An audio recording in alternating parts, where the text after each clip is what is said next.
This presentation is entitled, Does the Moon Have Any Part in Defining the Beginning of the Biblical Month? This is part 1 of 3 parts. The Lunar Deception. Is the moon really in charge of the biblical month? Or are we dealing with something much more serious, namely with a lunatic authority?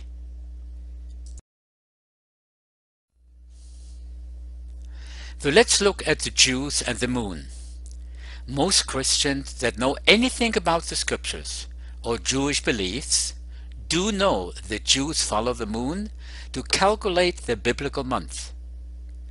And because of this, most make the assumption and believe the biblical month really is based on the moon.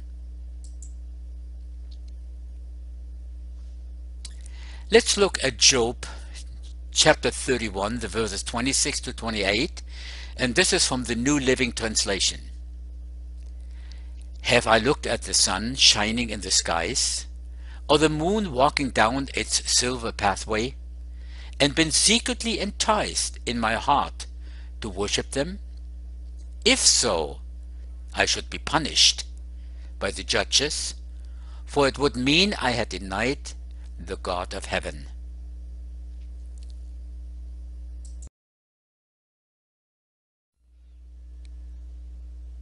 Questions that need answers for the study. Number 1. Where did sun and moon worship really begin? Number 2. Did this happen somewhere between the generations of Adam and Noah? Number 3. Do the sun god and the moon goddess represent the major no gods, or are there other more important pagan gods? Number 4. If the sun god and the moon goddess are the dominant pagan gods, which one of the two takes the number 1 position? Number 5. If sacred regard is given to the sun and moon for any reason, is this classified as worship? If the sighting of the sun and moon are part of the worship calendar, is that action regarded as worship? Number 7. Will this study be able to conclude which is more deceptive, sun worship or moon worship?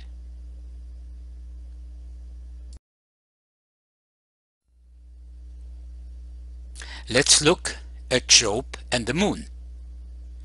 Was it a mystery? Job lived around the time of Abraham, long before the 12 tribes of Israel or any Jews. At the time of Abraham, Yahweh's people were known as Hebrews. This study will begin to examine the history beginning with Adam to Noah.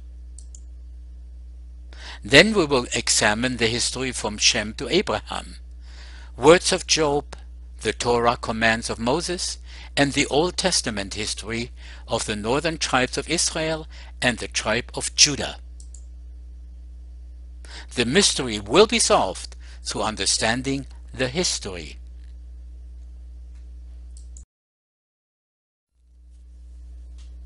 The Jews and their moon.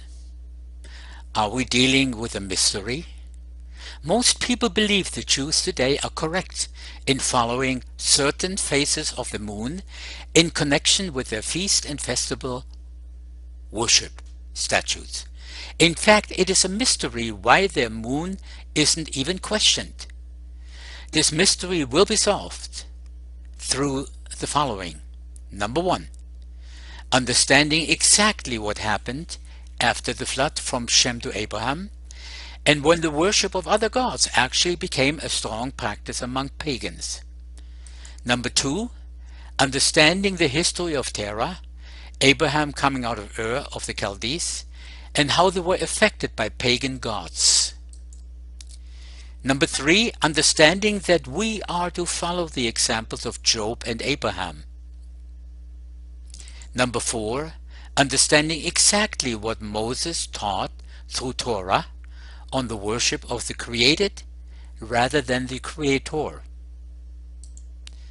Number 5, understanding the history of both the northern tribes of Israel before they were scattered, and then the history of Judah from that point onward. What gods were the 12 tribes mesmerized by? And number 6, finally we will see what the non-Torah books teach on this mysterious moon. Will it agree with our Jewish friends?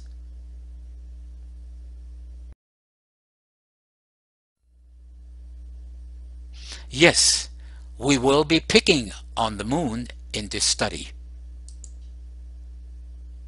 Out of all the no gods, what gods take supremacy? Would the sun god and the moon goddess be two supreme gods? Out of these two, which god earns the first place?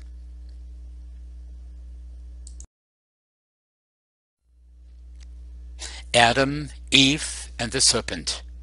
Satan, as fallen Lucifer, posed as one that knew more than the Creator. Therefore he was posing as a higher god for the purpose of usurping worship. The serpent was the first of every no god. Assuming the two most popular choices of no gods are the sun god and the moon goddess, which one would Satan most likely be representing in the garden? We read in Romans 1:25, who changed the truth of God into a lie, and worshipped and served the creature more than the Creator.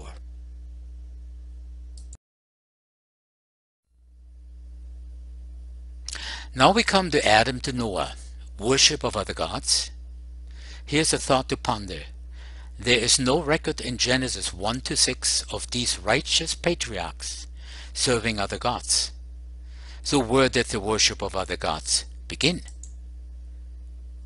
Let's remember, Adam had the privilege and responsibility to instruct 8 generations after him to Lamech for almost 1,000 years. He would have cautioned as many as possible to stay away from other gods.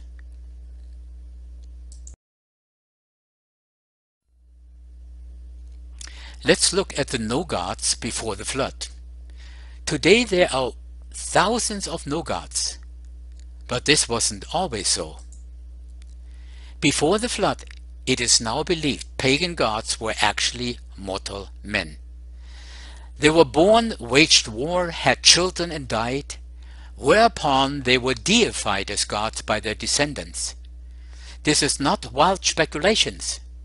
On the contrary, this is a position taken by nearly all historians of antiquity, including Isaac Newton, Augustine of Hippo, Eusebius, Justin Martyr, Josephus, etc.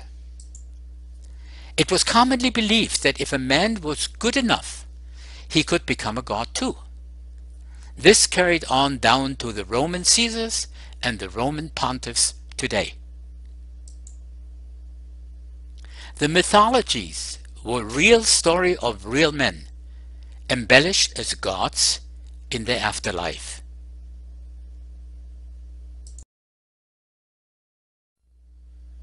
Humans worshipped as pagan gods.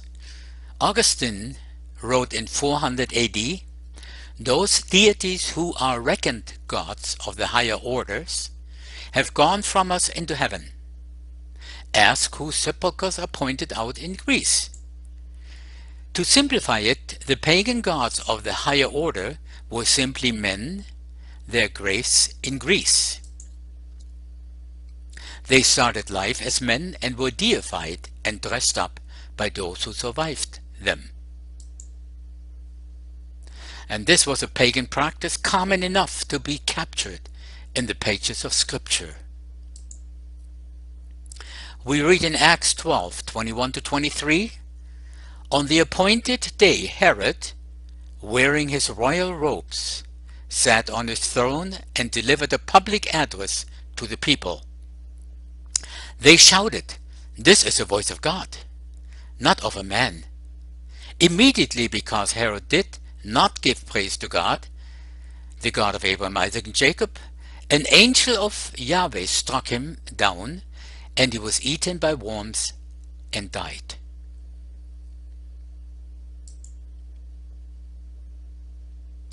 But Jewish heroes were not deified.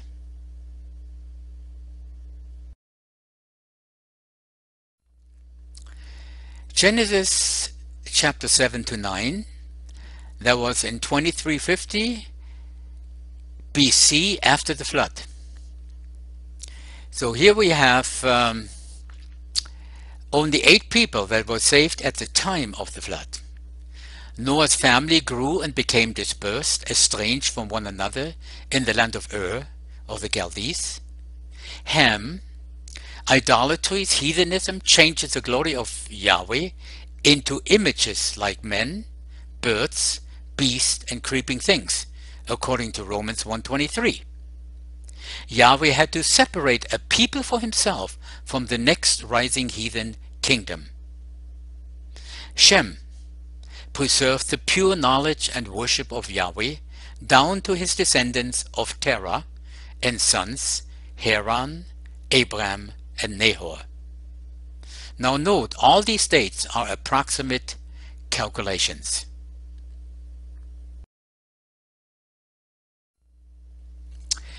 Genesis chapters 10, the verses 8-9, which was about 2250 BC. It's about Nimrod and Babel. It says in Genesis 10, 8-9, "And Cush begat Nimrod. He began to be a mighty one in the earth." Verse 9, "He was a mighty hunter before Yahweh." When Nimrod died, he was the first human that became deified as a sun god, eventually named Baal or Baal. His wife Semiramis became the moon goddess named Ashtaroth. Tammuz, the illegitimate son, became the false Messiah. Many new languages confuse the construction on the Tower of Babel. Therefore the sun god, the moon goddess, and Tammuz were given many new names with each culture. These are the 3 main false deities of the Scriptures.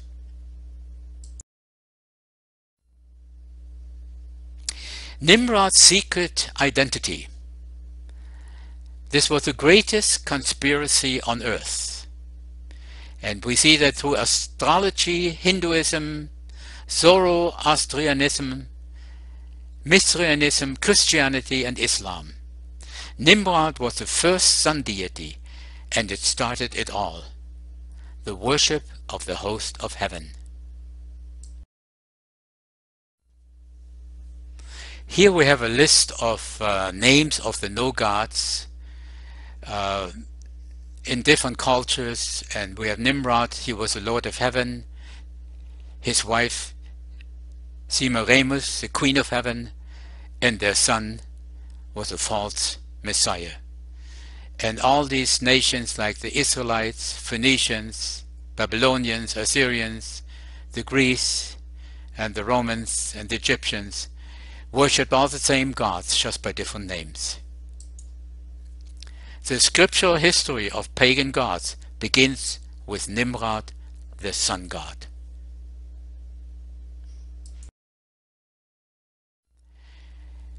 Genesis 11, that was about 1925 BC. Terah's family.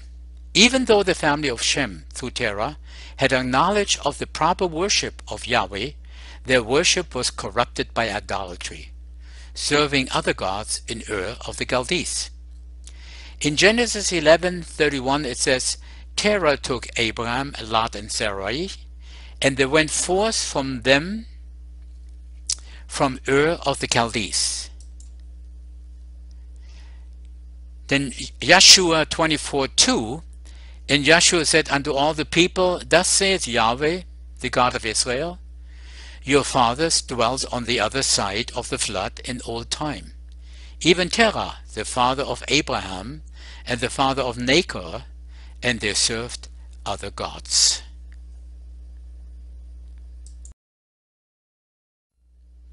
Genesis 11:31, in 1925 BC, and Terah took Abraham his son, and Lot the son of Haran, his son's son, and Sarai, his daughter-in-law, his son Abraham's wife, and they went forth with them from Ur of the Chaldees to go into the land of Canaan, and they came unto Haran and dwelt there.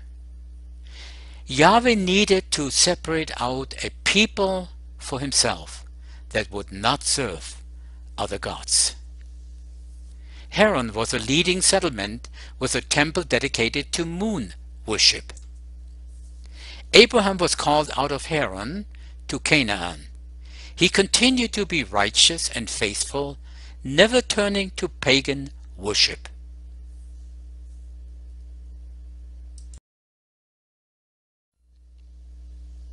Terah remained in Haran. Terah did not proceed beyond Haran. He felt that was his land of Canaan. Terah, that's the Hebrew word 8646. Terah had a family business of manufacturing idols. The main no gods of Ur were the sun god and the moon goddess.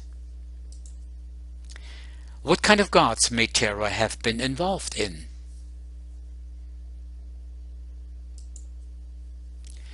In Joshua 24:2, it declares that Terah and family served other gods.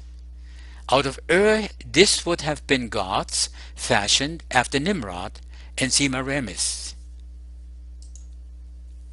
Note, Abraham left for Canaan, Laban didn't.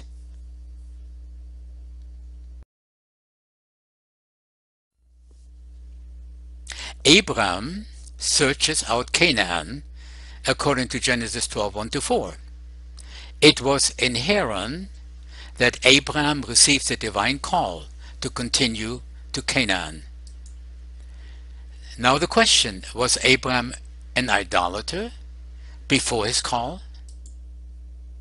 Although Abraham was not entirely free from idolatry in his father's house, there is no indication in the scriptures that idol worship was part of his life. Genesis 26:5, Abraham obeyed my voice and kept my charge, my commandments, my statutes, and my laws. Now these are the words of God that he said about Abraham. This may be the reason why Abraham was called out to Canaan, and Lot went with him. What about the rest of Terah's family? Nahor.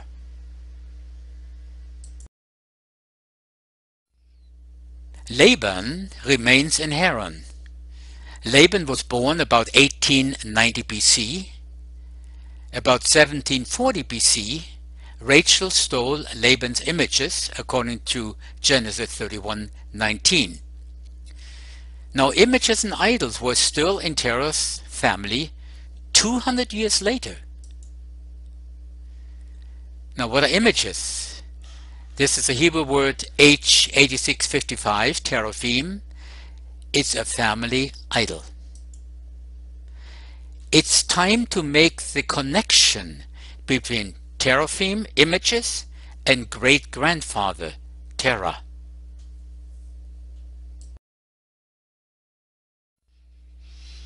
Here's a commentary for Terah and teraphim. In Genesis 31:25-35, we basically read, "Why hast thou stolen my gods?" The Wycliffe Bible commentary has the following to say. Here he, meaning Laban, referred to his teraphim. Evidently Laban was more concerned over losing his images than over losing Jacob's family. His search failed to discover these little gods. Here are the Barnes notes. Teraphim, Old Testament number 8655. This word occurs 3 times in this chapter and nowhere else in the Pentateuch. It is always in the plural number. The teraphim were symbols or representatives of the deity, as Laban calls them, his gods. They seem to have been busts of the human form, sometimes as large as life.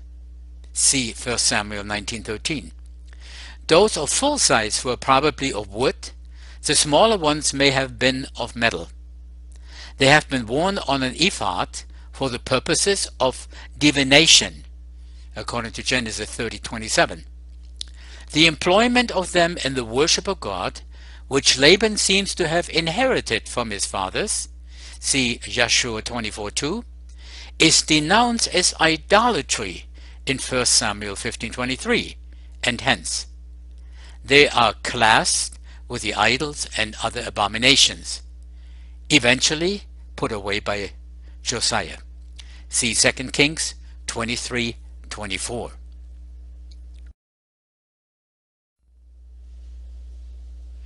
The question is, which no god gains the authority?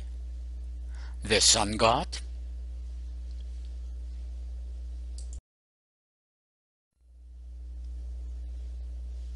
Or the moon goddess? Let's begin by examining Laban.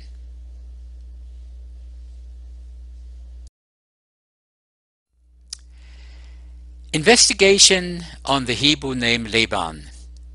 Let's go to Genesis 31:30 and 34. And Laban said, Yet wherefore hast thou stolen my gods? Now Rachel had taken the images and sat upon them. And Laban searched all the tent, but found them not.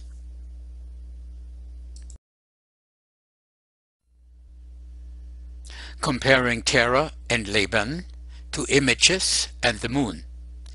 You can take a look at this and maybe stop the DVD. Column 1 plus column 2 equals column 3. And look at these explanations of Laban and Terah, and then the images.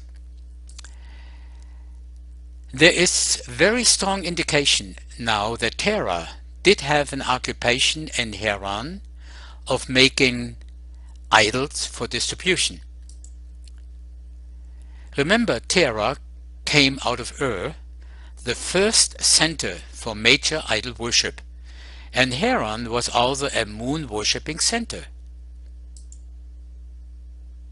There is no scripture stating those words, but the connection can be proven through the name Terah and the teraphim, family idols, that were in Laban's possession about 200 years later, only to be coveted and stolen by Rachel.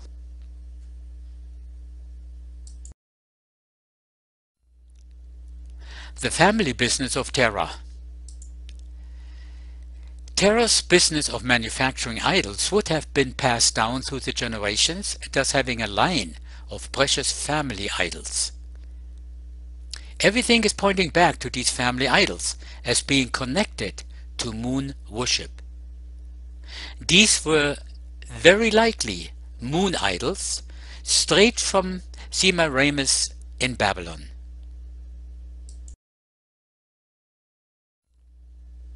Now let's go to Egypt and moon worship.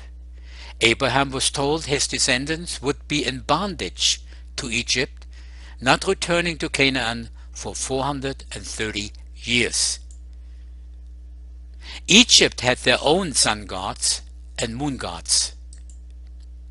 It's very likely these two major gods were a snare to Yahweh's people while in bondage. Ra was Egypt's sun god, challenged with the 10th plagues of Egypt and the death of the firstborn of each family. At Passover, all firstborn under the blood were delivered from death. There are 42 campsites on the journey to Canaan, so let's examine campsite number 11.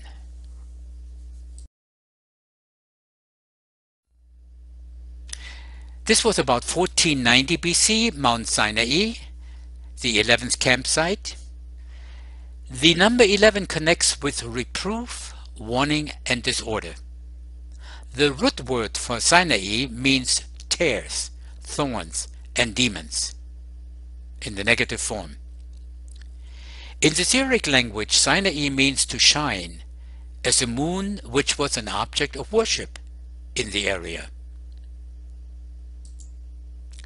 This campsite, found in an area of moon worship, is the very place where the enemy planned to again exalt his throne over Yahweh's. Only 40 days after the everlasting covenant was spoken, Yahweh's people had broken the covenant agreement and found dancing before the image of the Egyptian false trinity. This action was clearly a case of blasphemously mixing worship to Yahweh with idolatry.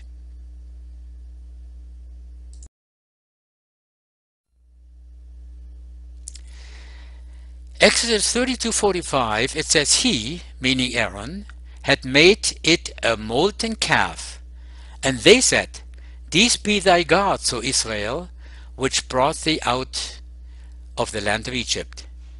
And when Aaron saw it, he built an altar before it. The golden calf was not a single entity. There were 3 gods represented in the Israelite altar at the base of Mount Sinai. The physical altar site still stands at the base of Jebel Elas, along with photos of what the Egyptian calf god most accurately looked like.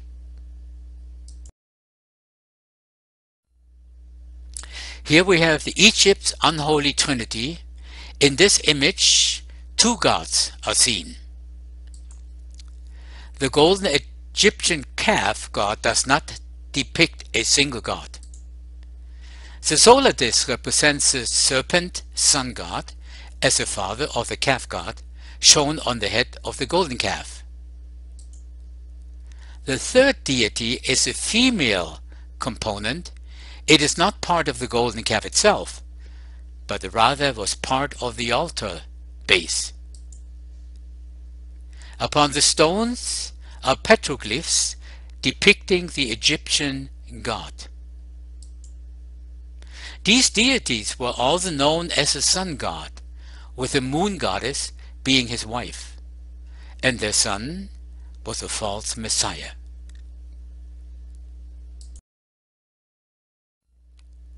What is still standing? 3,450 plus years later, the altar representing the moon goddess.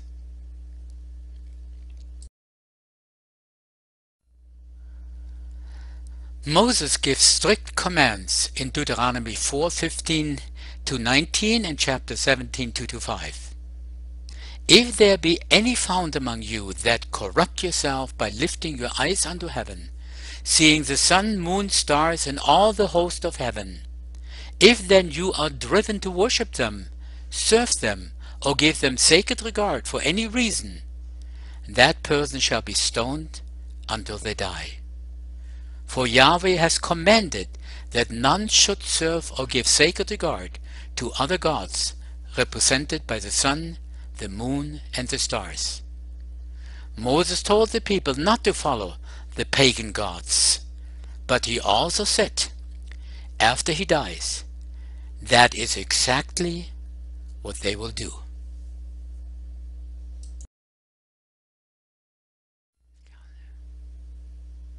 Yahweh's calendar. The pagans began their days with looking to the sun. They also began their months by looking to the moon. Yahweh's calendar commencements do not follow the ways of the pagans by looking to the sun or the moon for calculation of his worship times. Therefore, there is nothing more offensive to Yahweh than the mixing of these profane, idolatrous practices with his sacred worship. This would be the ultimate blasphemy and an act tantamount to the highest level of spiritual rebellion. It's an abomination. It was these pagan roots that were found at the base of Mount Sinai of Yahweh's holy mountain. Beware of falling into idolatry while professing to worship your Creator.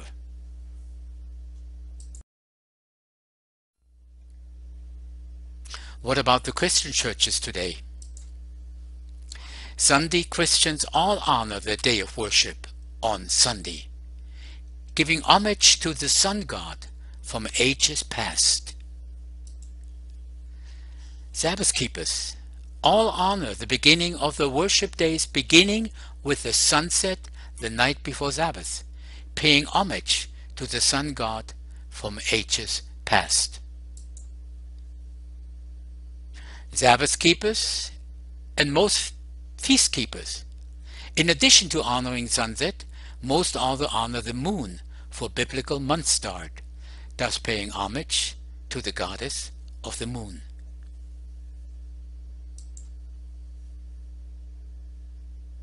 Now the question, which of the three groups is most deceived?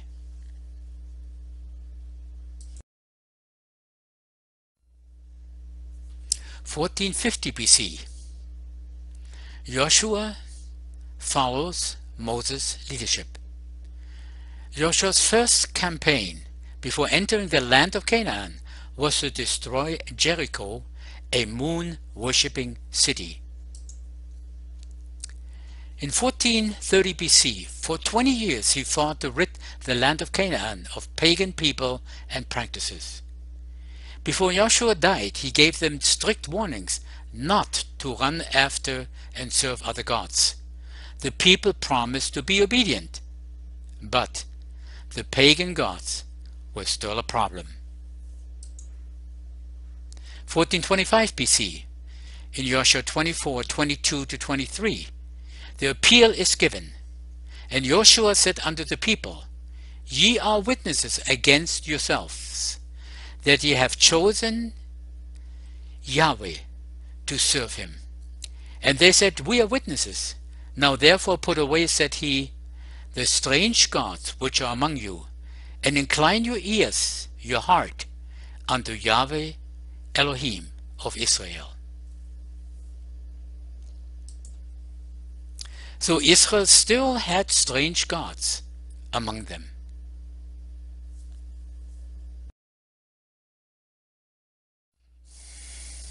Shechem, the place of decision for Yahweh.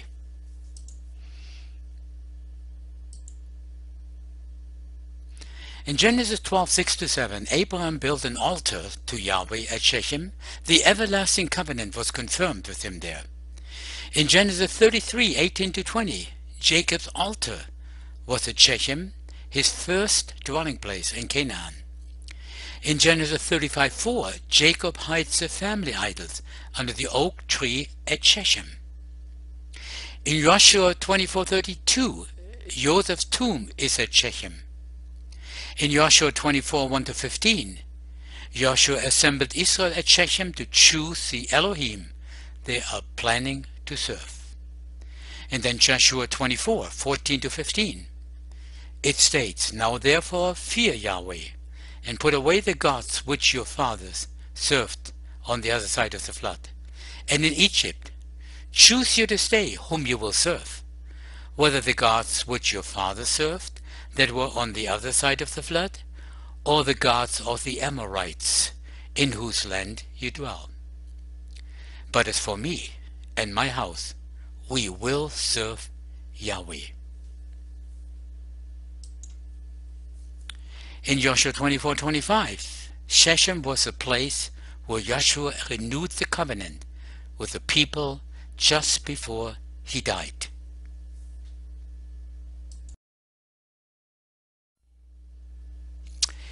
History from Judges to Malachi. The history of the apostasy in the Old Testament magnifies considerably after Moses died. Beginning with Judges is where the scriptures first mention Baal and Ashtaroth.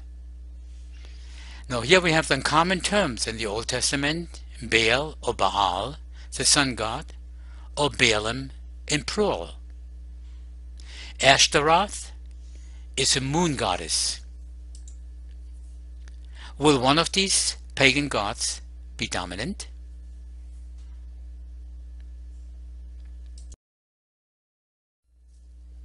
Here we have some definitions for this study. Baal, he was the chief male deity of the Phoenicians and the Canaanites. Ashtaroth was the principal female deity. The worship of Baal or Baal, together with that of Astarte, was common among the Hebrews, and human sacrifices were also offered to Baal by the Jews, according to Jeremiah 19:5.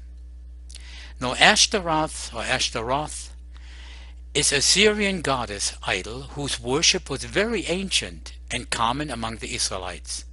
She is generally mentioned in connection with Baal and is commonly identified with Astarte, the goddess of the moon. The Queen of Heaven. The moon was called the Queen of Heaven.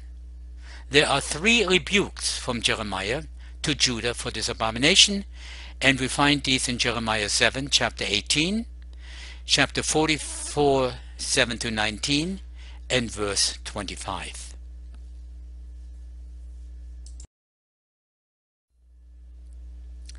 Groves, 3 images for worship of the goddess Ashtaroth.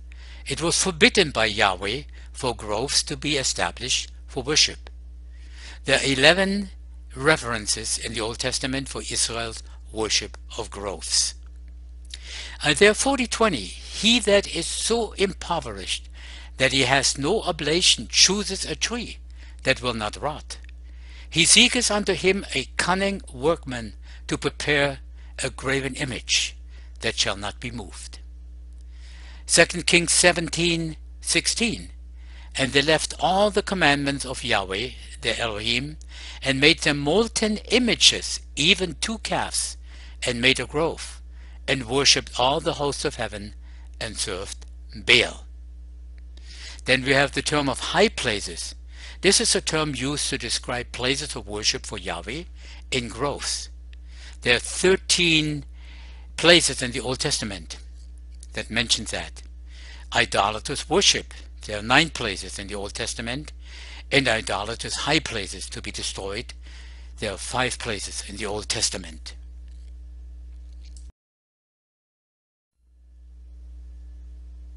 Here we have different names of gods, like Chiun. It's an idol made and worshipped by the Israelites in the wilderness. We have Molech or Moloch or Milcom. There was an idol of the Ammonites, worshipped by Solomon and his wives. Israel sacrificed their children to Moloch, molten arms. And there's 12 places in the Old Testament which talks about that. Jeremiah 7:31. And they have built the high places of Tophet, to burn their sons and their daughters in the fire, which I commanded them not, neither came it into my heart. What abominations! It's unbelievable that people did that and probably still do that today. Here is a list of more definitions of the various gods that they worshipped and their goddesses. Haran. There was a city of the main trade routes between Babylonia and Mediterranean Sea. Like the Chaldeans, Haran's inhabitants worshipped Sin, the moon god, from very ancient times. It was a natural stopping place for Terah to settle on his departure from earth. The cult of moon worship persisted far into the Christian era after the 4th century.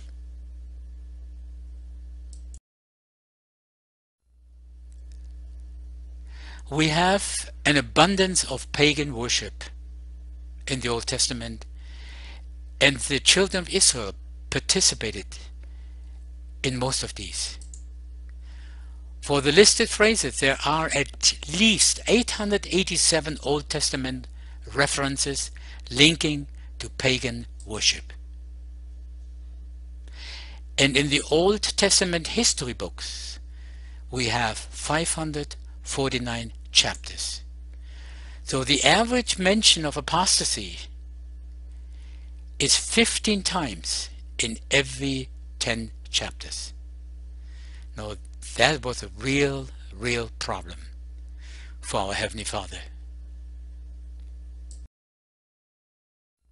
The snares of the no-gods.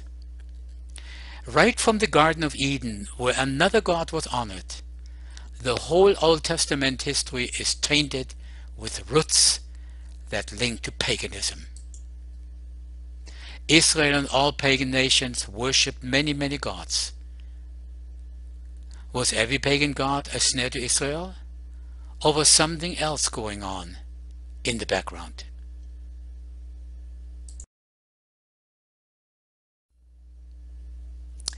The snares of Baal and Ashtaroth. This study will show the many times Israel and Judah fell back in apostasy. The main gods that were a snare to Israel and keep coming to the forefront are: number 1, the sun god, Baal and Baalim, and number 2, the moon goddess Ashtaroth. Right from Mount Sinai, these are the first 2 gods that Moses commanded not to be worshipped. Moses told the people not even think about looking to the sun or to the moon, as they would soon be enticed to worship them as the pagans do. Moses was right. It will become clear and very obvious very quickly that Israel and Judah were both inflicted with this terrible sickness to seek other gods, even after they were delivered, though mightily, by Yahweh from Ur, Egypt, and Babylon. Judah is most responsible, as Israel was scattered and did not have anything to do with the reform that was supposed to happen once the Babylonian exile was completed.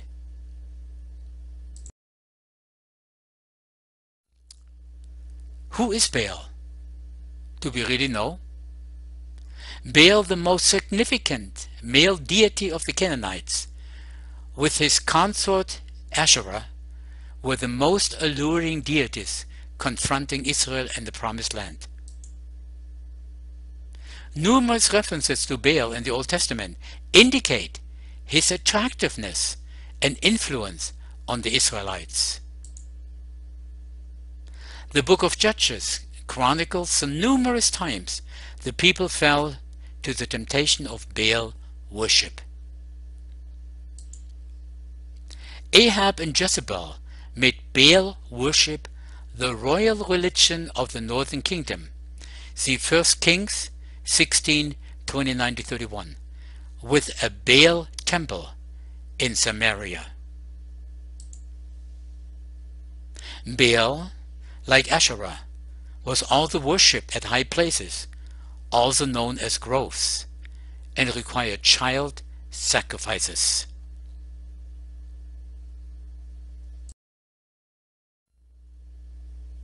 The sun god Baal, Tammuz, Ra, Horus was worshipped in ancient times. It was sometimes depicted with one eye, the all-seeing eye.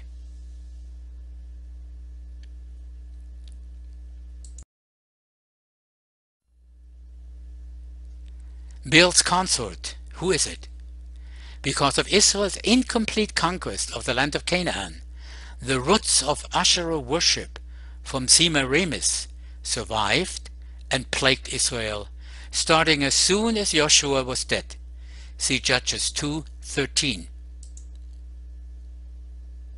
Considered as the moon goddess, Ashtaroth, Asherah, was often presented as a consort of Baal, the sun god. See Judges 3:7, 6:28, 10:6, 1 Samuel 7:4, and chapter 12, verse 10.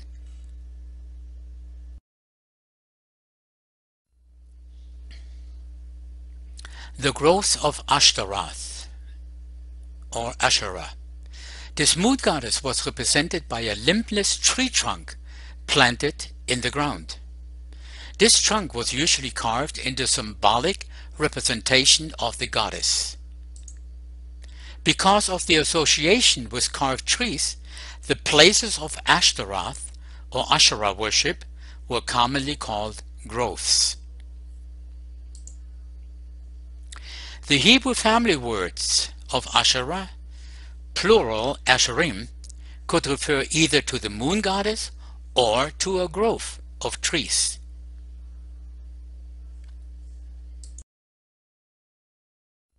Asherah worship was forbidden.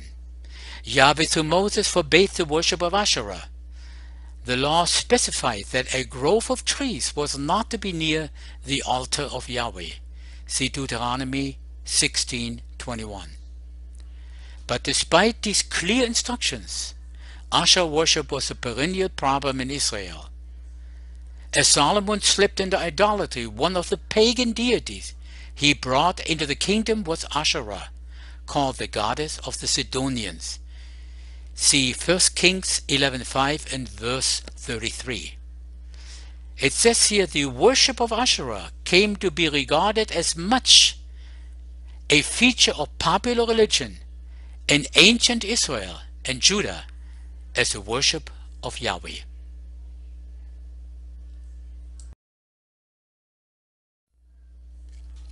Names and symbols of Ashtaroth. Ashtaroth, Asheroth, Asherim, Athiroth, all are plural forms of the moon goddess name. Imaged as a full-breasted earth mother, both symbols speak to regenerations, sustenance, and fruitfulness. She was a goddess of the woods.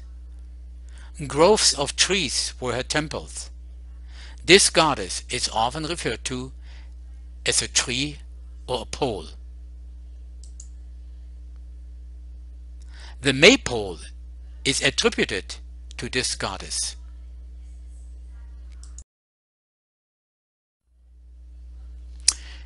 Ashtaroth, the moon goddess. In Babylon, the moon was a god. But after the rise of the solar theology, when the larger number of the Babylonian gods were resolved into forms of the sun god, their wives also became solar. Ishtar, the daughter of Sin, the moon god. In Canaan, Ashtaroth, as distinguished from the male Ashtar, dropped her warlike attributes and became a moon goddess.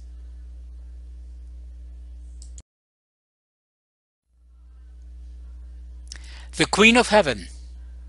In Canaan, Baal passed into a sun god. The goddess who stood at his side became the representative of the moon, or the pale reflection of the sun. In about 628 BC, Jeremiah refers to Asherah when he uses the title Queen of Heaven, referring to the moon goddess. You can read that in Jeremiah 7:16-18, chapter 44, 17-19, and verse 25.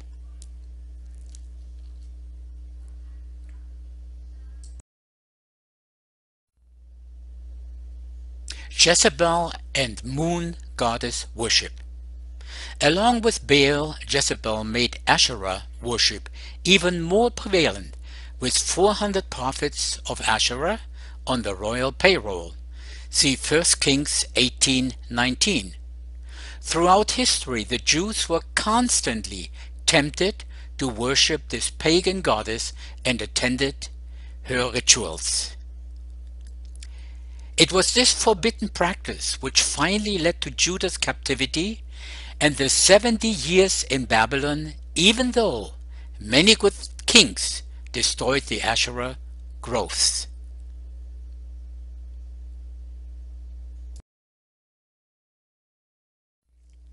Stay away from the groves.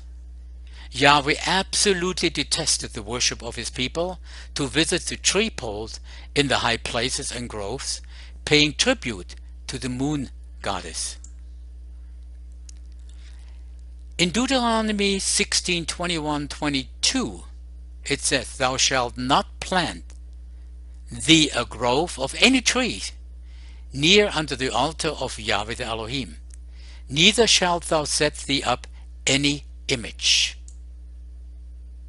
1 Kings 11:5, Solomon went after Ashtaroth, the goddess of the Sidonians, and after Milcom, the abomination of the Ammonites. 1 Kings 11:33, "They have forsaken me, and have worshipped Ashtaroth, the goddess of the Sidonians, Chemosh, the god of the Moabites, and Milcom, the god of the children of Ammon, and have not walked in my ways, to do that which is right in mine eyes, and to keep my statutes and my judgments, as did David his father."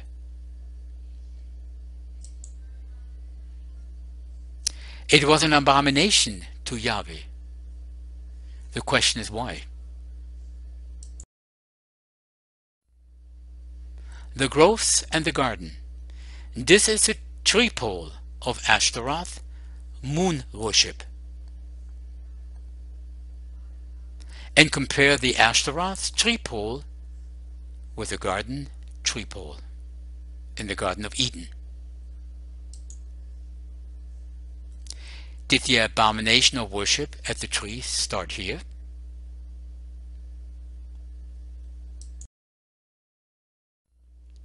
It is now time to review the Old Testament records of Israel's sacred regard for pagan gods and what they stand for. We have Baal, the sun god, and the moon goddess of Ashtaroth, and we have the groves, the high places of worship.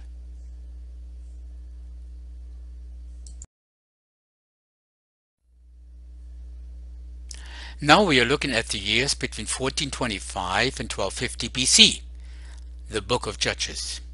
The following tables chart a brief review of the worship of pagan gods and apostasy in the 12 tribes. Please take special note of the dates as we travel through Israel's history to 400 BC. Now in Judges 2 verse 3, this is about 1425 BC, Israel did not drive out the pagans. They would be constantly snared by false gods. In Judges chapter 2, the verses 11 to 13, Israel served Baalim, the sun god, the most important god, and Ashtaroth, the moon goddess. And here we have the first mention of these gods. In Judges 2, 17 to 19, also 1425 BC, Israel would not hearken to judges, but whored after other gods, bowing down to them. Judges chapter 3, the verses 6 and 7, that was in 1405 approximately, intermarried their sons and daughters with pagan nations and served the Baalim gods. Judges 5 to 8, or chapter 5 verse 8. This is about 1315 BC. Israel chose new strange gods.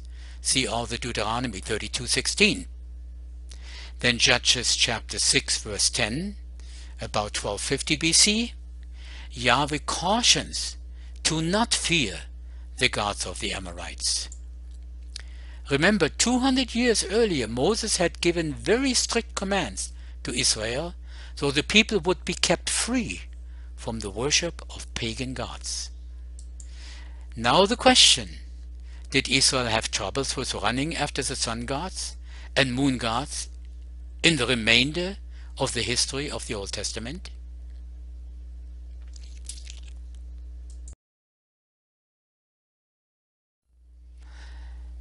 Now we come to the year of 1250 BC, Gideon as judge.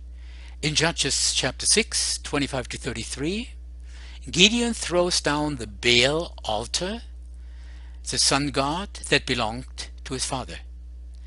In Judges chapter 10 verse 6, about 1205 BC, the children of Israel did evil again in the sight of Yahweh and served Baalim, the sun god, and Ashtaroth, the moon goddess, and the gods of Syria, Sidon, Moab, Ammon, and the Philistines, and forsook Yahweh, and served not him.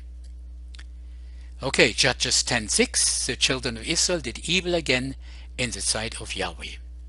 This apostasy seems to have exceeded every former one in the grossness and universality of the idolatry practice.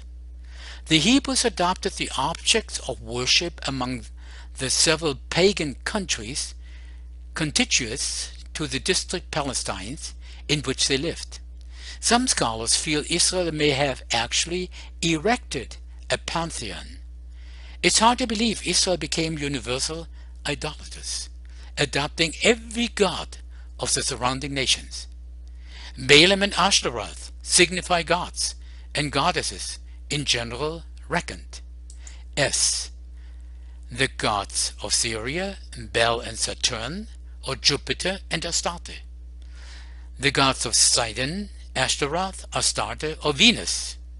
The gods of Moab, Chemosh. The gods of the children of Ammon, Milcom. And the gods of the Philistines, Dagon. Yahweh gave up Israel to be in bondage to the Philistines and the Ammonites.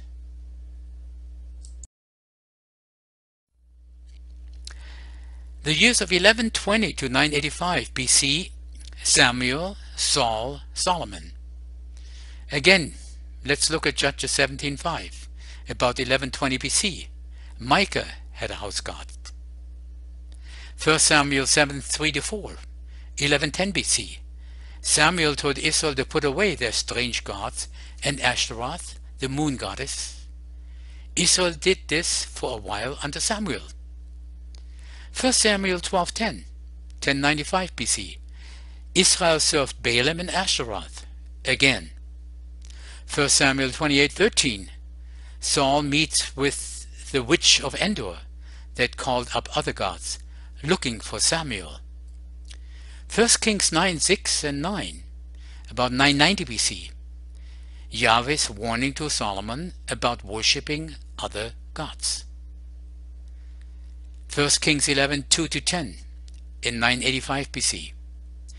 But King Solomon loved many foreign women, as well as the daughter of Pharaoh, women of the Moabites, the Ammonites, the Edomites, Sidonians, and Hittites, from the nations of whom Yahweh said to the children of Israel, "You shall not intermarry with them, nor they with you.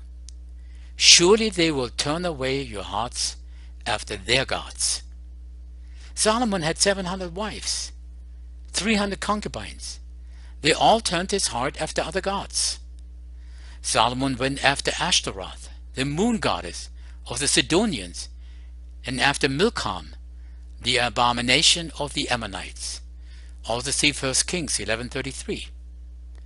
Milcom, or Moloch, was a bronze statue heated with fire into which the victims were thrown. Often children sacrifices were placed on molten hot arms.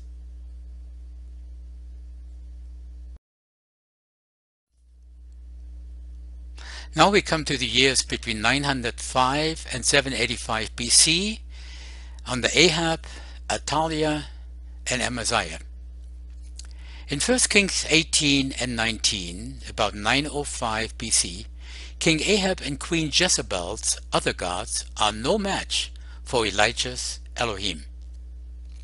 In 2 Kings 10, 18 to 28, and 2 Kings 11:18, about 885 BC, King Ahab's worshippers of Baal killed, sacred pillars in the temple of Baal burned, again the house of Baal broken down along with the altars and images.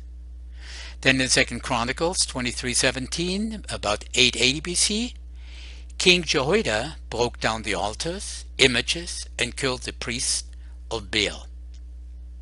In 2 Chronicles 24:7, about 880 BC, for the sons of Athaliah, that wicked women, had broken up the house of Yah, and also all the dedicated things of the house of Yahweh did they bestow upon Balaam. We go to 2 Chronicles 25:14. About 825 BC, King Amaziah set up Edom gods, worshipped them, and burned incense unto them. Amos 5:21 and 26, in 785 BC, Yahweh despises their feast days, tabernacle to Moloch, and Chiun images.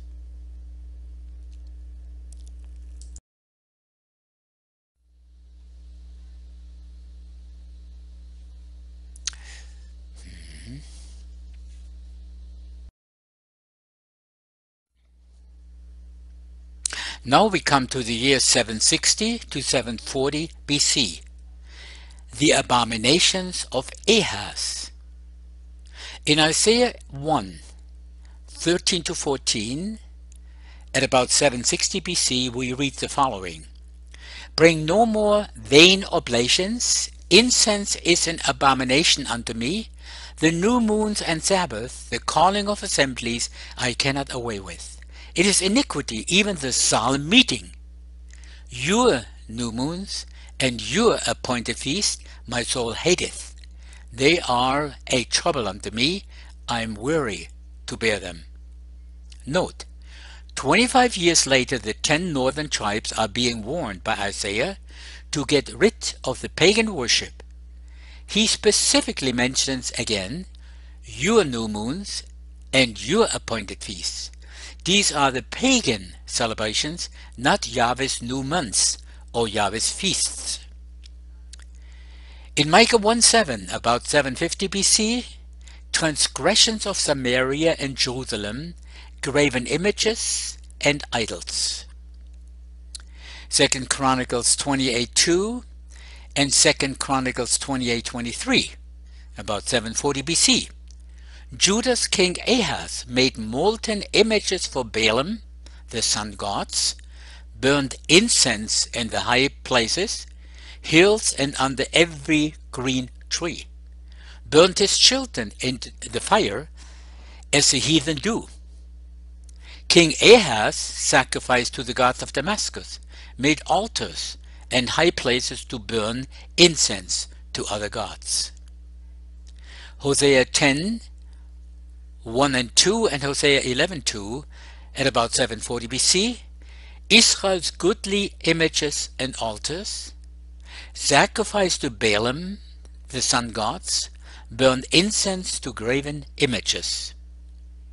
The Old Testament is filled with pagan abominations.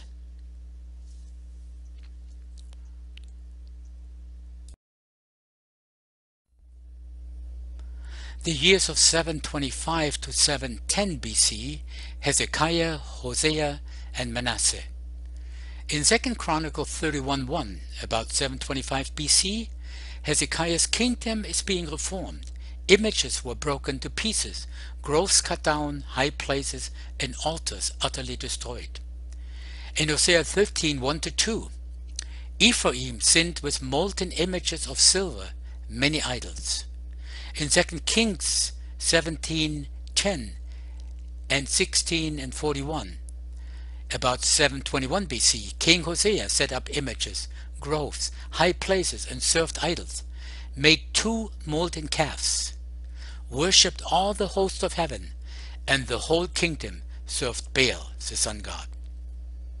In 2 Kings 17:7 and 16, about 720 BC, the 10 northern tribes of Israel scattered by Assyrians because they feared other gods, made molten images, 2 calves, and groves to worship all the host of heaven, and served Baal.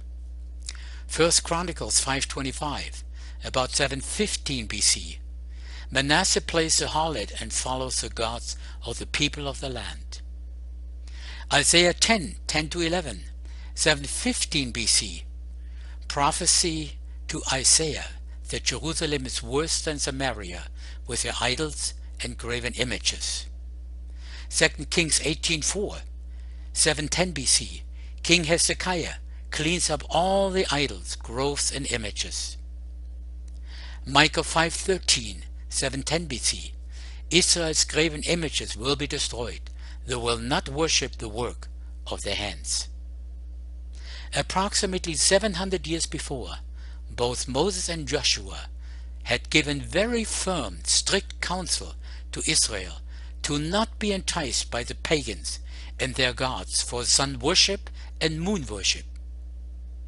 Israel did not heed the counsel.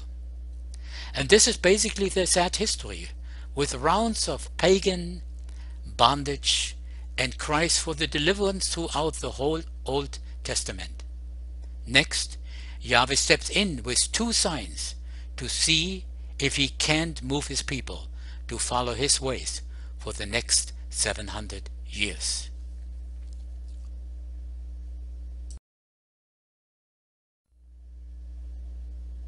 About 701 BC, Hezekiah's sundial event.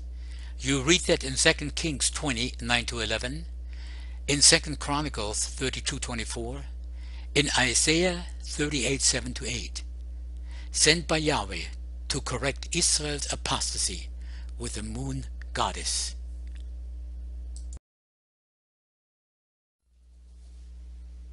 An important announcement.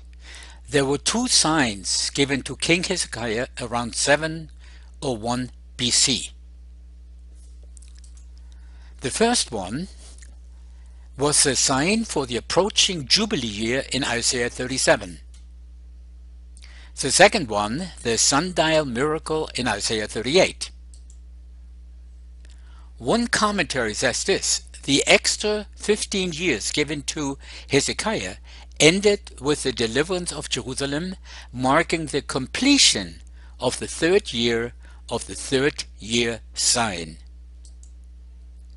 The sundial miracle and other events around Hezekiah connect to, number one, the Jubilee calendar used to calculate every 50 years of the 120 allotted. Number two, the covenant calendar used from month to month each year. Hezekiah's testimony is the only marker in the Old Testament and the pivotal point that challenges the pagan moon calendar and also establishes the exact year for the years 49, 50, and the first year of the Jubilee calendar.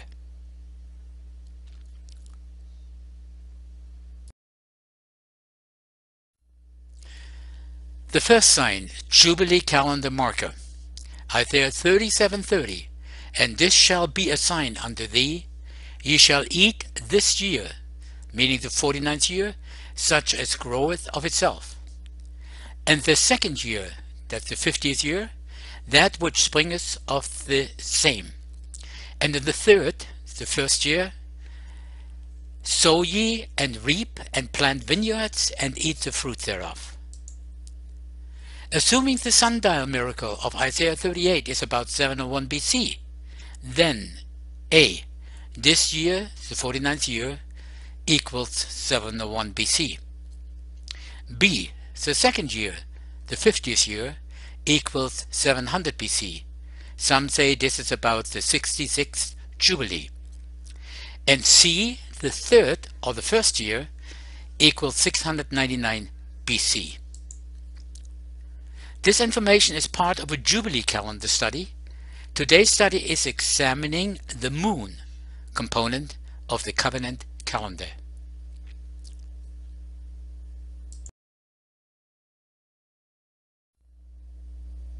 The second sign, calendar adjustment. There are three scriptures for confirmation of this spectacular event. Number one, Isaiah 38, 7 to 8. And this shall be a sign unto you from Yahweh, that Yahweh will do this thing that he has spoken. Behold, I will bring again the shadow of the decrease, which is gone down in the sundial of Ahaz, 10 degrees backwards. So the sun returned 10 degrees, by which degrees it was gone down. Number 2, 2 Chronicles 32:24. In those days Hezekiah was sick to the death, and prayed unto Yahweh, and he spake unto him, and he gave him a sign. Number 3, 2 Kings 20:9-11. And Isaiah said, This sign shalt thou have of Yahweh, that Yahweh will do the thing that he has spoken. Shall the shadow go forth 10 degrees, or go back 10 degrees? And Hezekiah answered, It is a light thing for the shadow to go down 10 degrees. Nay, but let the shadow return backward 10 degrees. And Isaiah the prophet cried unto Yahweh, and he brought the shadow 10 degrees backwards, by which it had gone down in the dial of Ahaz. At that time Baladan, the son of Baladan, king of Babylon, sent letters and a present unto Hezekiah, for he had heard that Hezekiah had been sick. Later the study will show how the sundial miracle has a direct connection to the moon and Israel's worship of the pagan moon goddess.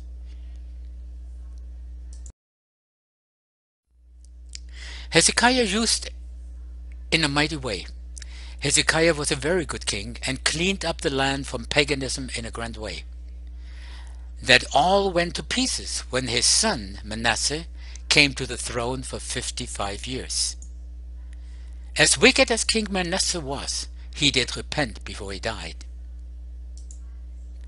Unfortunately, the seeds of pagan worship, sun gods and moon gods, were sown deep and lasted to the end of the Old Testament historical account, as will be shown.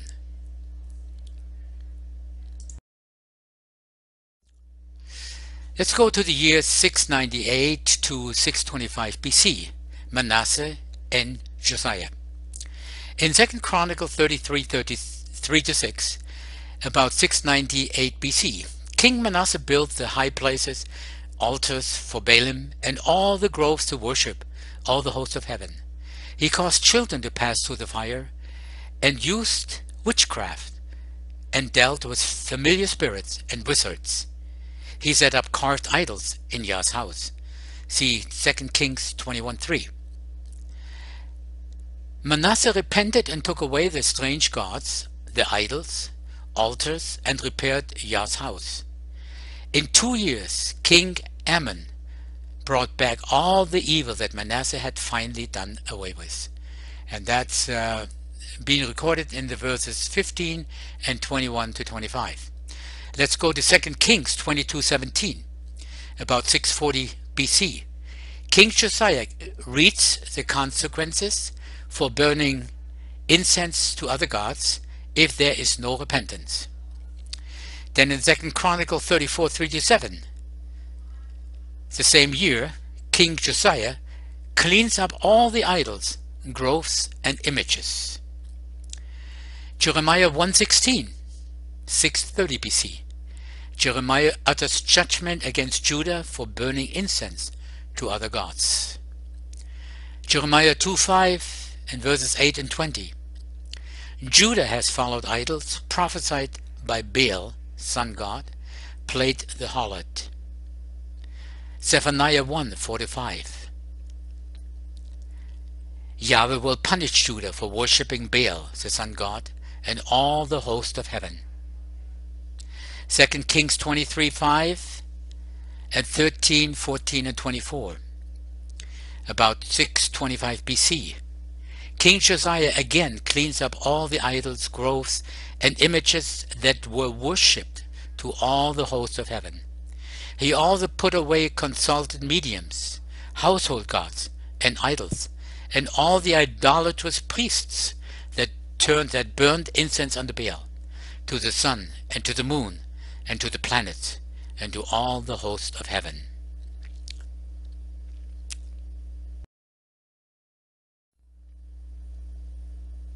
Now we go to the years between 610 and 600 BC, false shepherds of Judah. Jeremiah 12:16, about 610 BC, false shepherds taught Yahweh's people to swear by Baal. Jeremiah 19:4, 5 and 13, at about 605 BC, high places of Baal, the sun god, built to pass their children through the fire to Molech. Jeremiah 7:9, 18 and 31, 600 BC, Judah worships other gods, burns incense to Baal, makes cakes to the Queen of Heaven, the moon goddess, build high places, burn their children in the fire. Jerusalem has loved to worship the sun, moon, and all the hosts of heaven. That's what it says in Jeremiah 8, 1 to 5. Now in Jeremiah 8, 2, the bones of Judah's leaders shall be spread before the sun, and the moon, and all the hosts of heaven, which they have loved and served, have walked after and sought, which they have worshipped. In verse 19, Jerusalem has provoked Yahweh to anger with her carved images and foreign idols. Jeremiah 9:14, Judah has walked according to the imagination of their own heart, and followed the Baals, the sun gods, as their fathers taught them. Jeremiah 11:10 and 13 and 17, and chapter 16:11. Both the houses of Israel and Judah have gone after other gods, to serve them and to worship them. Question: do you want to guess which ones they were? Jeremiah 23:13 and 27. Prophets in Samaria prophesied in Baal and caused Yahweh's people to sin. What a sad situation, what a sad history, but it is being repeated today, my friends.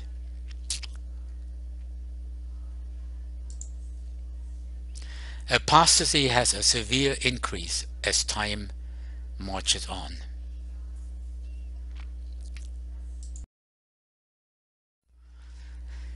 The time or the years 595 to 593 BC, Judah weeping for Tammuz. Ezekiel, a review. Most of the book of Ezekiel is a warning to get rid of pagan worship.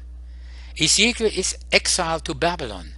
Those left in Jerusalem are still worshipping pagan gods and pagan ways. Ezekiel 8:14, 595 BC, and Ezekiel 8:16, women weeping for Tammuz, the son of Nimrod, the sun god.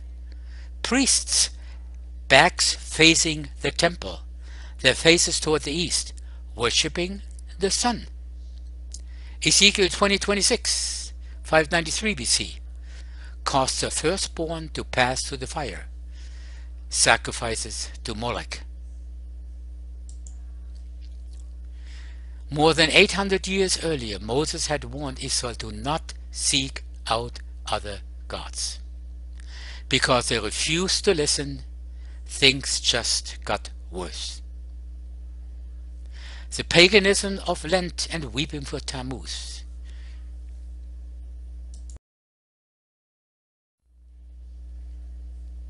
The years 590 to 397, pleas for Judah. Jeremiah also confirms what was happening in Jerusalem after Babylon's attack. Here we have Jeremiah 32:29 and 30 and 35. In about 590 BC, both Israel and Judah built high places of Baal, the sun god, caused their sons and their daughters to pass through the fire to Molech. Babylon will burn Judah's houses that have offered incense to Baal, and poured out drink offerings to other gods, and have done only evil from their youth. Lamentation 4:10. Judah has cooked her own children for their food. My friends, that's unbelievable, but yet it happens. The Bible says so. Jeremiah 44:17 to 25, about 585 BC. Judah has burned incense to the Queen of Heaven, the moon goddess. 400 BC, there are still warnings about pagan feasts, most certainly connected to the worship of many pagan gods. Malachi 2:3, in about 397 BC, Yahweh will take away the dung of Judah's solemn feast. These are pagan feasts. The very last record verifies how deep this apostasy went, burning and eating the children, seeking the pagan feasts and the moon goddess.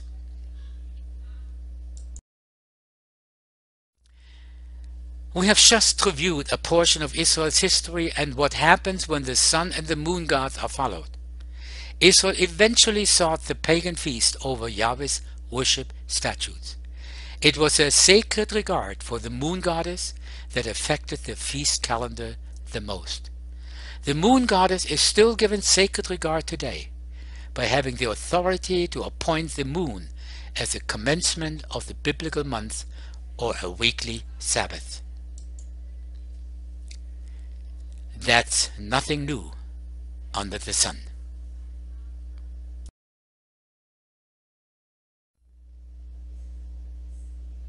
As the day closes on the 4,000 years of history for Israel and Judah, it is a sad commentary to find them very unrepentant, continuing even faster on their path of abomination. As Yahweh's calendar is being restored, he can be worshipped on his terms, not pagan terms. This historical piece of history is evidence of what not to do and of where not to go. The next piece of this investigation will be a very specific study on the moon and whether or not it deserves any sacred regard. Will the study reveal if we are dealing with a lunar deception or a lunatic authority?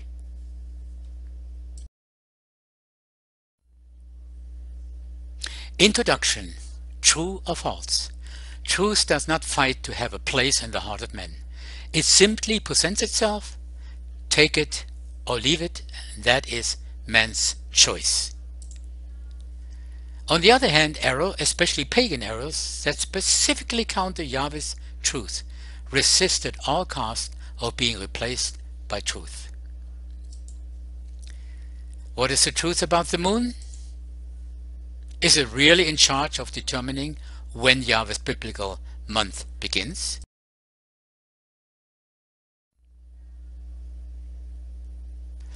There's a lot of feast calendars to choose from. Which one will it be? This study will be motivated from Scripture and from Scripture alone.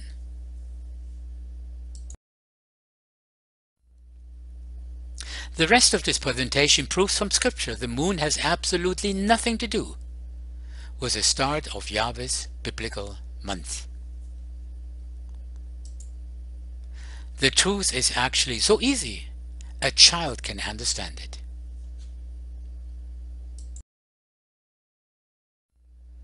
So when does the biblical month begin?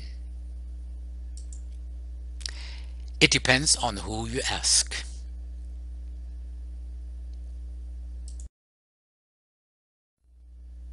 Some claim that the biblical month begins with the first sliver of the moon, at the full moon. It's a combination of the first sliver of the moon and the ripening of the barley. The moon closes to the spring equinox, either before or after that event. How many would be surprised to know the moon has absolutely nothing to do with the start of the biblical month?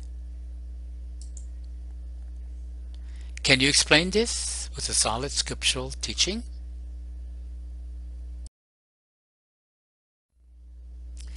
If you are following the lunar cycles to mark appointed times of worship, perhaps this study will challenge your beliefs to see if they really are based in the Torah.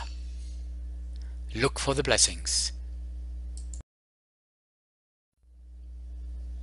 Here is something that concerned me personally. I have been reading several warnings in the Bible saying not to worship the moon. There are two commands in the Torah stating this with clarity. Number 1, in Deuteronomy 4:19, it says, "And lest thou lift up thine eyes unto heaven, and when thou seest the sun and the moon and the stars, even all the host of heaven, shouldest be driven to worship them and serve them, which Yahweh the Elohim has divided unto all nations under the whole heaven."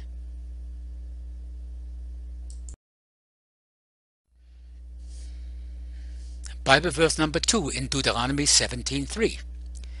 "And has gone and served other gods, and worshipped them, either the sun or moon, or any of the host of heaven, which I have not commanded."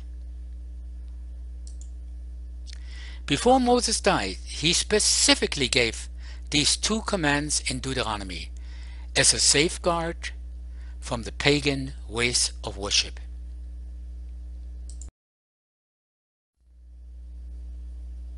Now we have some non-Torah verses. The first one in 2 Kings 23:5. "And he put down the idolatrous priests, whom the kings of Judah had ordained to burn incense in the high places, in the cities of Judah, and in the places round about Jerusalem, them also that burned incense unto Baal, to the sun, and to the moon, and to the planets, and to all the host of heaven."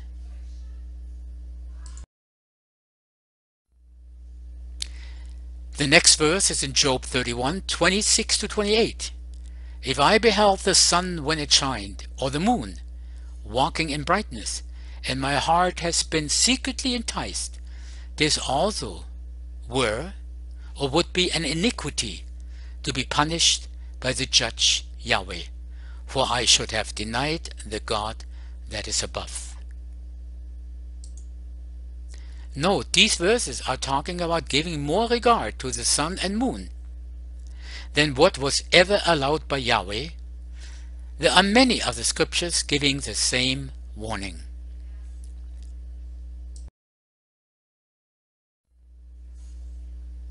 Jeremiah's wisdom in chapter 8, the verses 1 and 2, and I've taken this out of the scripture translation. It says, "At that time, declares Yahweh, they shall bring the bones of the sovereigns of Judah, and the bones of its heads, and the bones of the priests, and the bones of the prophets, and the bones of the inhabitants of Jerusalem out of their graves, and shall spread them before the sun, and the moon, and all the hosts of the heavens, which they have loved, and which they have served, and after which they have walked, which they have sought, and to which they have bowed themselves. They shall not be gathered nor buried. They shall be for dung on the face of the earth."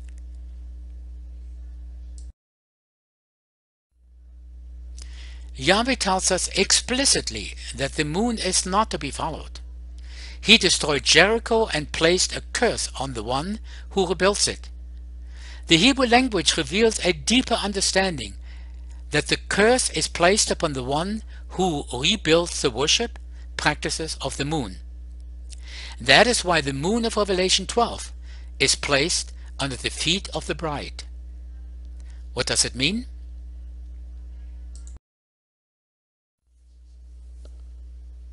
Revelation chapter 12 verse 1 says, "And a great sign was seen in the heaven, a woman clad with the sun, with the moon under her feet, and on her head a crown of 12 stars."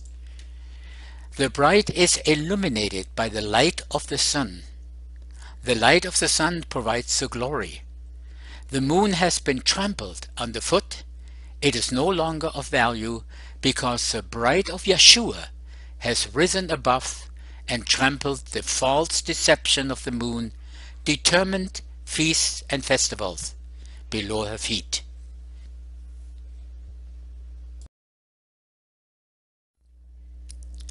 Why is the moon, which has been deemed by men as the identity for determining time, located under the feet of the women of Revelation 12?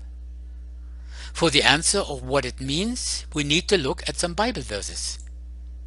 In Genesis 24:2 it states, "And Abraham said to the oldest servant of his house, who ruled over all that he had, 'Please put your hand under my thigh.'" Genesis 47:29, "And the time for Israel to die drew near. And he called his son Joseph and said to him, 'Now if I have found favor in your eyes, please put your hand under my thigh, and show kindness and truth to me. Please do not bury me in Mitzrayim or Egypt.'" These underpositions are not of power and strength. They are positions of submission to superior authority.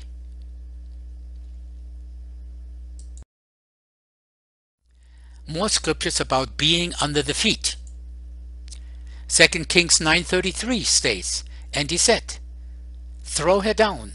And they threw her down, and some of her blood spattered on the wall and on the horses, and he trampled her underfoot."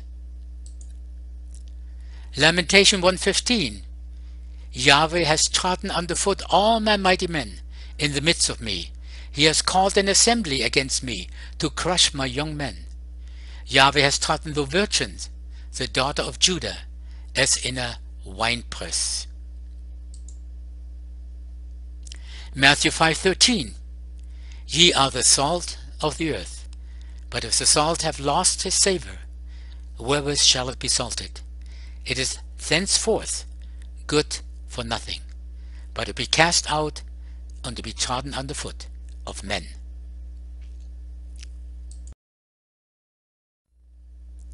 These are some very clear indication of the authority of being under the feet.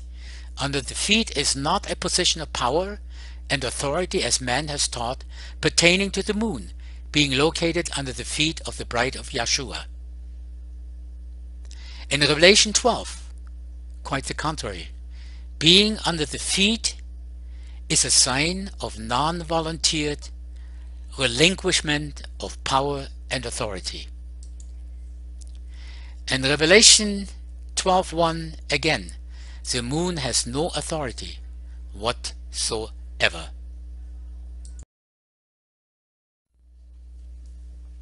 It is interesting that the scriptures never mention crescent or sliver in regard to sighting the moon in the sky. There is not one place in the original Hebrew scriptures where Yahweh points directly to the moon as an authority over biblical time. If a teaching is not found in scripture, why should it be practiced as if it were there?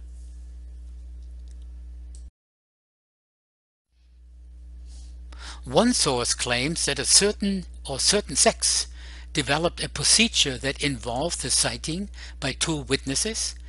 This is believed to be correct by many today. Today the sect is called the Karaites. The source of this practice is from the Mishnah, not from the Torah.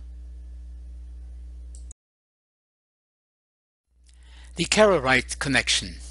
Einan ben Daud is widely believed to be the founder of the Karaite sect.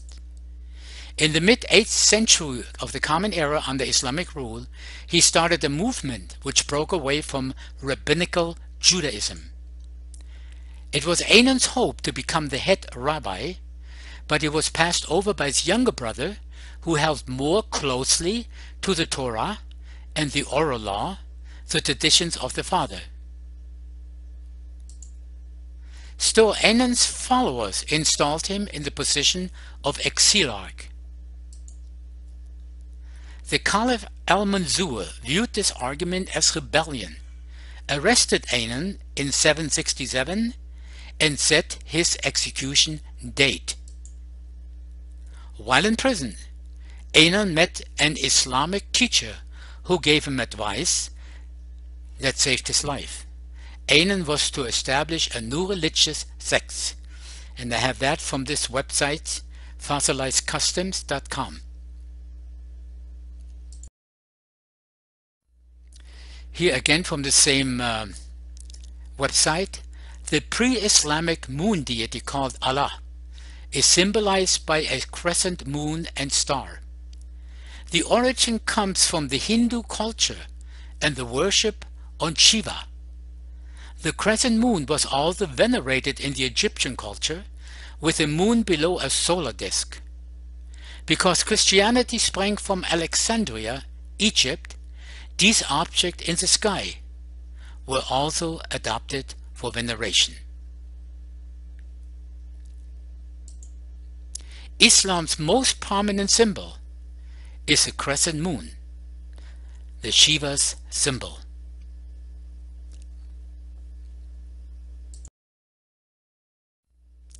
The pre-Islamic Arabs worshipped 360 sky deities, one of which was the greatest, called Allah.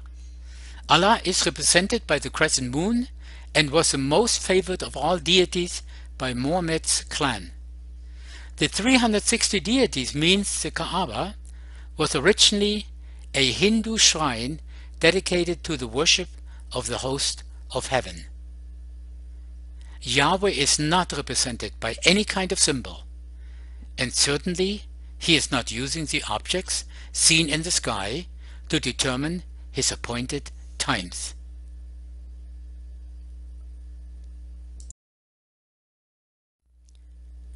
We are Yahweh's body. Tradition is like an infection in the body. Once established and untreated, it spreads to infect the whole body. Rather than following tradition, we need truth.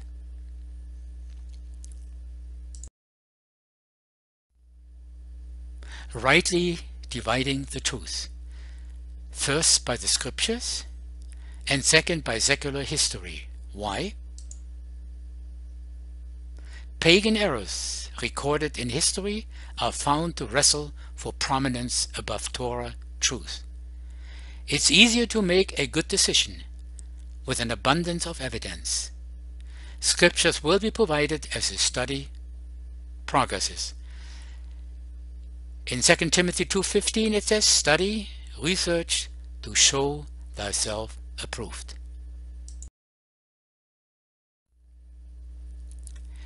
There is no indication in any Old Testament scriptures for a lunar month of 28 to 29.5 days, or 13 months in a year, approximately every third year, or 7 times in a 19-year cycle.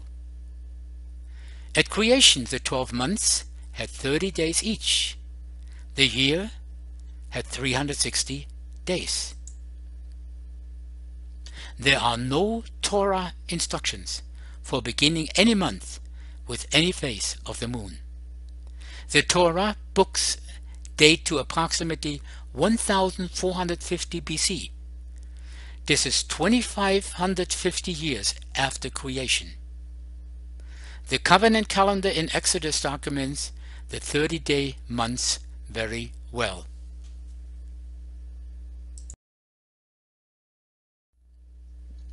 Rightly dividing the facts. Number 4. Yahweh's divine calendar was compromised by his people when in Canaan they began to mix pagan worship practices with divine commands. Yahweh's people were commanded many times not to look to the sun, to the moon, or to the stars, to the planets, or any heavenly host, lest they worship them as the pagans do.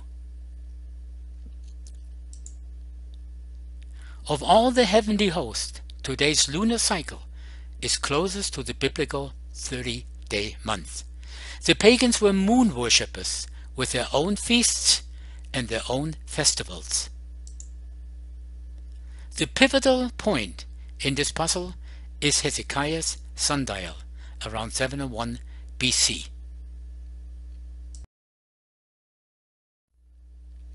Number 7. Hezekiah's sundial miracle happened about 3,300 years after creation. It seems as though Yahweh used the sundial event to change the lunar cycle significantly to draw the attention of his people away from the moon, taking them back to the creation order for the annual count of the festival Sabbath according to his month.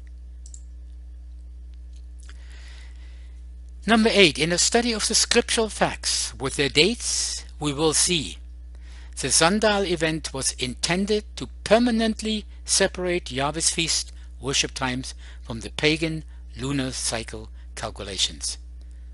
However, one event did not change when the yearly cycle changed from 360 to 365 and a quarter days per year.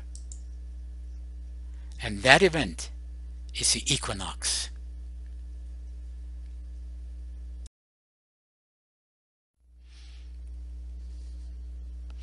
Number 9. The flood account ushered in the Earth's agricultural seasons. The moon is agriculturally involved with these seasons. Number 10. The equinox is a one-day focal point each year that plays a part in marking the last day of Yahweh's biblical year, or the last day of winter in the northern hemisphere. The first day of the new year will be determined after the equinox is verified by a visual sign. The moon has absolutely no involvement in the equinox event the way the earth, sun and stars do. Light is all involved in the equinox, of which the moon has nothing to offer. 3,300 years, creation to Hezekiah. The moon cycle for 3,300 years was disrupted by the sundial miracle at about 701 BC. This was a permanent heavenly demarcation, or a sign to Yahweh's people, that the moon is not associated with the commencement of its months. Unfortunately, the apostasy of Yahweh's people with regards to worship was so deep and severe that the northern 10 tribes were completely scattered by Assyria at about 721 BC, just 5 years after Hezekiah's reformation. About 100 years later, at about 606 BC, the southern kingdom tribes were exiled to Babylon for 70 years. Yahweh's people and pagan worship. Upon return to Jerusalem at 536 BC, Judah was to leave the pagan ways behind. The question is, did they? The so-called Jews of today, the Orthodox, Messianic, and Khazar, etc., are still gazing at the moon, just as Babylon, Egypt, and other pagan nations have been practicing for eons of time. Again, if a person researches into the Hebrew text, the words new moon, as found in our present received text scriptures, cannot be found. The words new moon, promoting allegiance given to the moon, simply do not exist in the original Hebrew script. The words new moon have been infused into our modern scriptures. The Masoretic rabbis saturated their belief patterns into the version of the scriptures, which is where we have received many editions of the scriptures today. Main point of this study. Pagan moon worship crept in early amongst Yahweh's people after Moses died. Yahweh gave them a sign. Would they recognize the sign was for them? Question: will we follow their moon apostasy, or will we heed the Torah worship guidelines for the biblical month? Challenge: if you are following the lunar cycles to mark any type of worship, perhaps this study will test your belief system. If the moon is not ordained to commence Yahweh's worship statutes, then what is a moon's purpose in the sky?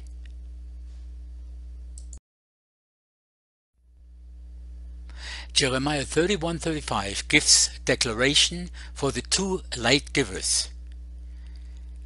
Thus saith Yahweh, which giveth the sun for a light by day, and of the stars for a light by night.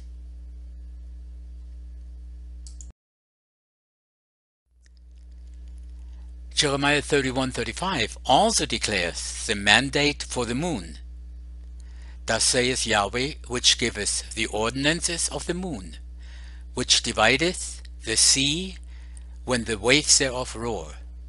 Yahweh of hosts is his name.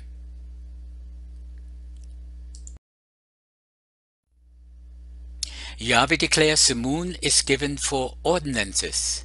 Note, the tides of the sea are only one of the moon's ordinances.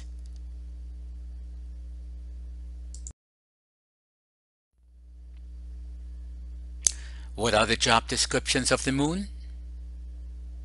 Has mankind added job descriptions to the moon outside of what the Creator has given?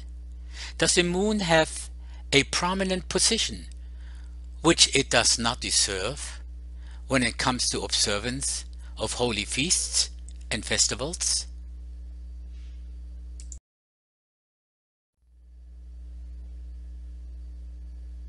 Let's ask the question, does an ordinance of the moon determine the commencement of appointed feasts and festivals, moeds? Let's examine Psalm 104, verse 19. He appointed the moon for seasons. That's the Hebrew word H4150. This verse is often used to place the moon in a position to commence the months and related appointed worship times. Why? Let's examine the definition of seasons. The first definition in Strong's H4150 in Genesis 1:14. Seasons, Strong's H4150, moed, properly an appointment, a fixed time, or second definition, season, specifically more. First definitions, a festival, conventionally a year, by implication, an assembly, as convened for a definite purpose, technically the congregation, by extension the place of meeting, also a signal, as appointed beforehand. The term moed, first defined as appointment, a festival, an assembly, technically the congregation, the place of meeting, are rightly understood in the context of appointed festivals in Genesis 1:14. However, the moon does not appoint these festival seasons.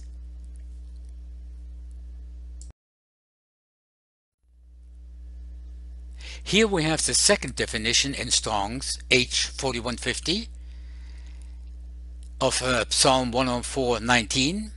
The second definition for H4150 is a season, rightly understood in the context of the 4 seasons of the year.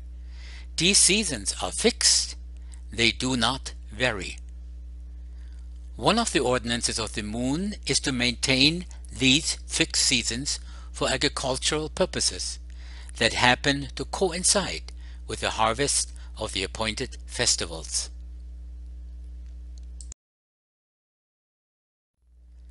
The two definitions of H4150 are not interchangeable. When the moon is used to appoint the biblical month commencement, the festivals are never fixed, as they vary between 1 to 5 weeks, dependent on the arrival of the crescent moon before or after the equinox. Let's remember Psalm 104:19 is not a Torah verse. Yahweh appointed the moon for H4150 agricultural seasons, from spring to winter. These seasons are only one ordinance of the moon.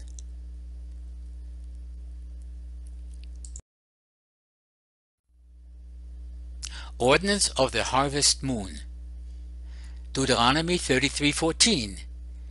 And for the precious things, H 4022, put forth by the moon, H 3391.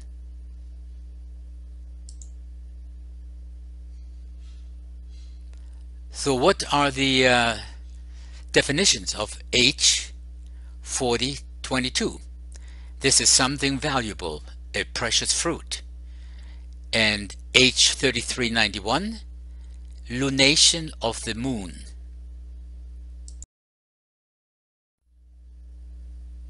Ordinance of the tides. The gravitational pull of the moon influences the rise and the fall of the tides. It also affects soil moisture, plant sap, and the water table.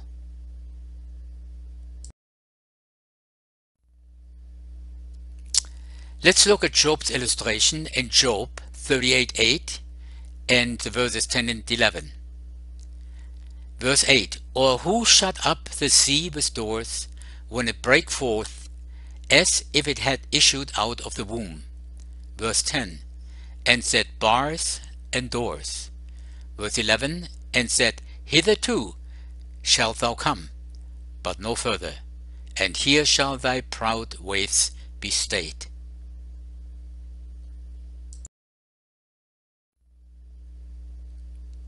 This word season must not be defined as pertaining to only festival seasons.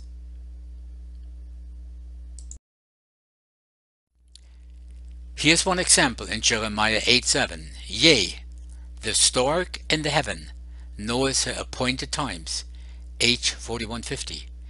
And the turtle and the crane and the swallow observe the time of their coming.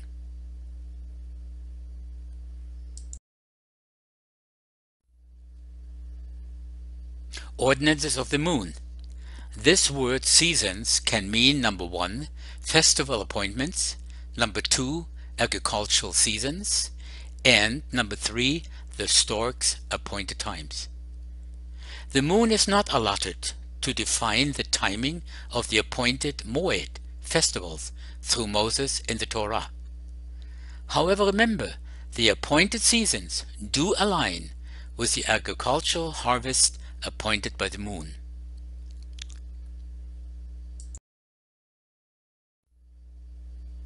Ordinances of the moon, H 3394, bless the earth.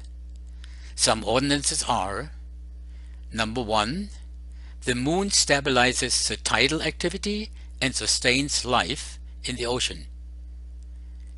The gravitational pull causes a tidal flow in the ocean waters, establishing a fresh supply of oxygen to the ocean plants and animals.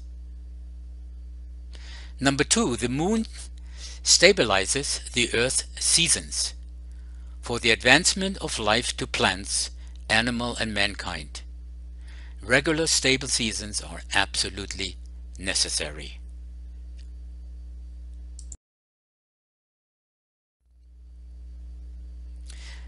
Some ordinances are: number 1, the moon is for agriculture seasons.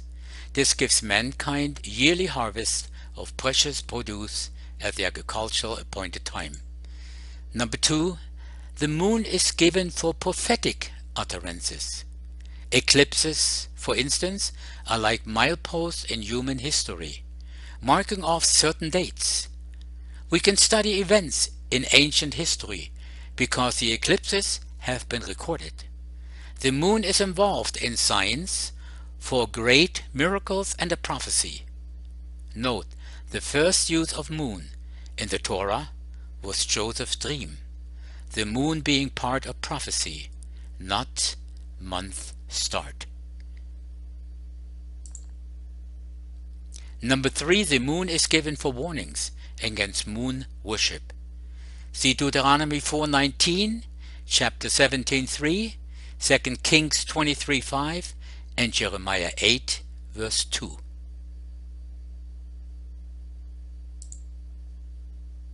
Number 4, the moon is given as a reminder of creation and our Creator. See Psalm 8:3, Psalm 136:9, and Psalm 148:3.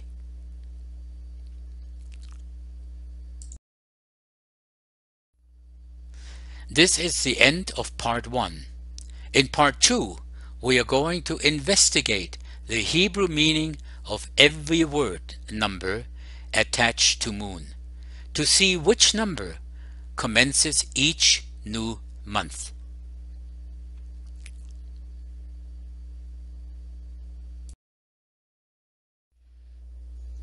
Yahweh bless you and keep you. Yahweh make his face shine upon you and be gracious unto you. Yahweh lift up his countenance upon you and give you peace.